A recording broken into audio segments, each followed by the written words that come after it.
Bienvenue sur RJ News. Aujourd'hui, nous allons discuter du top 10 des actualités IA du 3 juillet 2025. Euh, L'intelligence artificielle, ça évolue tellement vite, c'est vrai qu'il faut s'arrêter un peu pour comprendre ce qui se passe. Exactement. Chaque jour apporte son lot de nouveautés marquantes.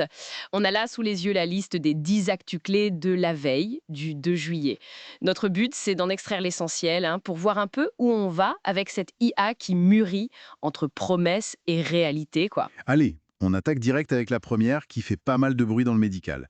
Microsoft et son IA qui ferait mieux que les médecins. Oui, alors Mesideox, ça s'appelle Medical AI Diagnostic Orchestrator. Et les chiffres de leur étude sont assez frappants, oui. Ils parlent de 85,5% de précision sur des cas complexes, là où les médecins seraient plutôt autour de 20%. 4 fois plus précis. C'est... C'est énorme. Et en plus, ils annoncent 20% de réduction des coûts de test. Le truc clé, c'est le concept d'orchestrateur. L'IA, elle n'est pas toute seule, en fait, elle coordonne plusieurs agents IA spécialisés. C'est un peu comme un super comité médical virtuel, tu vois. Ah, je vois. Hyper efficace sur le papier. Mais bon, ça reste une étude, j'imagine. La vraie vie, c'est autre chose, non? Ah bah oui, absolument. La validation en conditions réelles, c'est l'étape suivante et c'est crucial. Faut voir comment ça se comporte sur le terrain. D'ailleurs, ça nous amène bien à la question de la confiance et donc de la régulation. Il y a eu du nouveau aux États-Unis là-dessus. Oui, le Sénat américain, ils ont voté sur une pause des lois IA dans les États. C'est ça, enfin, ils ont voté contre cette pause. Un rejet massif, 99 contre 1. Donc le moratoire fédéral qui aurait pu unifier un peu les règles, bah, il est enterré. Ah, d'accord. Et la conséquence, c'est quoi? La conséquence directe, c'est qu'on va sûrement vers un patchwork réglementaire. Chaque État pourrait faire sa propre loi, donc potentiellement 50 approches différentes. C'est la fin de l'espoir d'une loi fédérale unique, et ça montre aussi une certaine méfiance vis-à-vis de Big Tech et une volonté de garder le contrôle au niveau local. Pour les entreprises, ça va être plus complexe, forcément. Je vois le tableau. Bon, et pendant ce temps, sur les réseaux sociaux, X, l'ancien Twitter, ils mettent de l'IA dans la modération. Oui, ils testent ça avec les community notes. L'idée, c'est d'utiliser l'IA, y compris leur propre modèle Grok, pour, euh, pour rédiger des brouillons de notes. Attention, c'est juste des brouillons. D'accord, donc l'IA propose, mais l'humain dispose, en quelque sorte. Exactement. La validation finale reste humaine. C'est une sorte de garde-fou indispensable pour éviter les erreurs de l'IA, les fameuses hallucinations ou les biais. L'objectif, c'est d'accélérer, d'étendre le système, mais sans perdre la confiance. C'est un équilibre délicat, quoi. On passe de la modération à la productivité. Là aussi, ça bouge beaucoup. Grammarly qui rachète Superhuman, c'est un gros coup, non? Ah oui, c'est une acquisition vraiment significative. Leur vision, c'est de transformer l'email en poste de commandement pour des agents IA. Imagine une IA qui va pas juste corriger tes fautes, mais qui va gérer tes mails, tes tâches, tes rendez-vous de façon proactive. Carrément. L'IA qui bosse pour toi, en autonomie. C'est ça, l'IA agentique.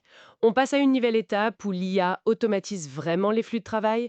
C'est clairement une course qui s'engage face à Microsoft, Google et les autres pour créer l'agent de productivité ultime. Intéressant.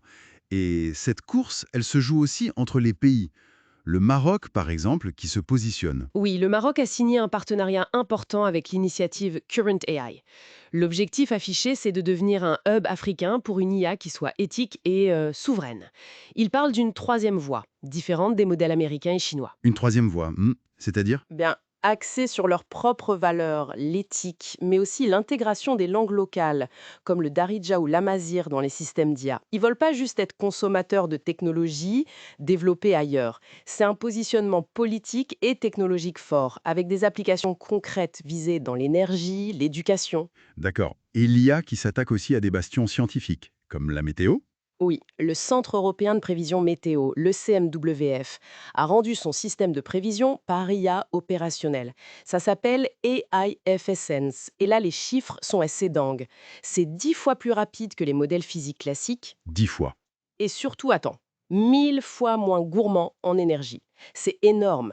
Et parfois, les prévisions sont même meilleures, jusqu'à 20% plus performantes sur certains aspects. C'est une révolution pour la météo alors. Ça en a tout l'air. Bon, attention, ça remplace pas encore totalement les modèles physiques. C'est plutôt complémentaire pour l'instant, notamment pour la résolution fine ou les conditions initiales. Mais ça pourrait démocratiser l'accès à des prévisions de haute qualité. Retour à la santé, mais sous un autre angle, celui des données. Souvent, les données médicales sont dans des formats que l'IA a du mal à lire. Exactement, surtout les données structurées, les tableaux de chiffres, les résultats de labo. Les grands modèles de langage, LLM, ils préfèrent le texte. Alors, des chercheurs de l'UCLA ont eu une idée assez maligne. Ah oui, laquelle? Ils ont créé une IA appelée MEM qui transforme ces données tabulaires en texte, en pseudonotes. En gros, ça rédige un petit rapport textuel à partir des chiffres, un peu comme un médecin le ferait. Malin, effectivement. Ça fait le pont, quoi. C'est ça. Ça permet au LLM de comprendre l'historique du patient qui était avant dans des tableaux illisibles pour eux. C'est super utile, notamment en médecine d'urgence où il faut aller vite. Et cette technique de pont, elle pourrait servir dans plein d'autres domaines. Intéressant. Parlons marché maintenant.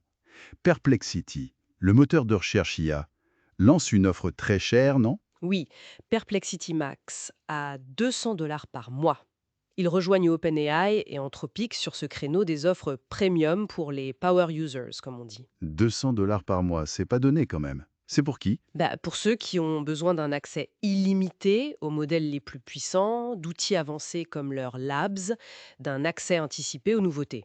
C'est une stratégie pour générer des revenus importants, financer l'innovation face aux géants comme Google. Mais, Mais ça pose la question d'une possible fracture numérique IA, avec d'un côté ceux qui peuvent se payer le top du top et les autres. C'est un débat qui monte. compréhensible. L'IA, c'est pas que du logiciel, on l'a dit. Ça s'incarne aussi. On a vu des images de robots qui jouent au foot. En Chine. Oui, à Pékin, le premier championnat de foot pour robots humanoïdes entièrement autonomes. C'est l'université de Tsinghua qui a gagné d'ailleurs. Et, ils sont bons? Ou c'est encore un peu gadget? Disons que c'est parfois un peu maladroit, forcément, mais c'est pas ça l'important. C'est une vitrine incroyable pour ce qu'on appelle l'IA incarnée, l'IA qui doit gérer un corps physique, se déplacer, interagir avec le monde réel, prendre des décisions en temps réel. Et le fait qu'ils utilisent tous le même robot, le T1, ça permet de comparer vraiment les cerveaux, les logiciels d'IA développés par les différentes équipes. C'est un bon test avant les Jeux mondiaux de 2025. D'accord. C'est un benchmark, en fait. Et pour finir ce tour d'horizon, euh, les AI Breakthrough Awards, D'accord. qui récompensent des usages concrets de l'IA. Oui, c'est important de voir ça aussi. Au-delà des grands modèles de langage dont tout le monde parle, il y a plein d'IA spécialisées qui apportent déjà beaucoup de valeur en entreprise. Comme quoi, par exemple? Le palmarès 2025 a récompensé AGS, une boîte qui utilise l'IA comportementale pour prédire la criminalité financière, ou Ansono qui fait de l'analyse prédictive pour anticiper les pannes informatiques avant qu'elles n'arrivent. Ça montre bien que l'IA permet de passer d'une logique où on réagit aux problèmes à une logique où on les anticipe. C'est ça la vraie valeur ajoutée souvent. Hmm.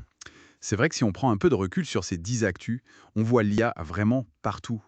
Aide au diagnostic, euh, régulation qui essaye de suivre, nouveaux outils de productivité avec ces agents IA, stratégie nationale, science, même le sport avec les robots. C'est une excellente synthèse, oui. On voit une accélération, une diversification incroyable des usages. Mais en même temps, ça soulève des défis de plus en plus complexes. La gouvernance, l'éthique, l'intégration homme-machine comme pour le diagnostic ou la modération, la collaboration entre IA comme avec l'orchestrateur de Microsoft. Et la question de l'accès aussi, avec les offres premium. Effectivement. Et puis cette tension entre l'IA purement logicielle et l'IA qui doit interagir avec le monde réel, comme les robots footballeurs. La grande question qui émerge de tout ça, finalement, c'est comment on va réussir à piloter cette intégration de plus en plus profonde et de plus en plus rapide de l'IA dans nos vies, dans nos sociétés. C'est le défi majeur, je crois. Absolument. Un sacré programme pour les mois et années à venir. On n'a pas fini d'en parler, ça c'est sûr. Retrouvez-nous demain sur RG News à 18 h pour les actualités IA de la veille. N'oubliez pas de vous abonner et activer la petite cloche.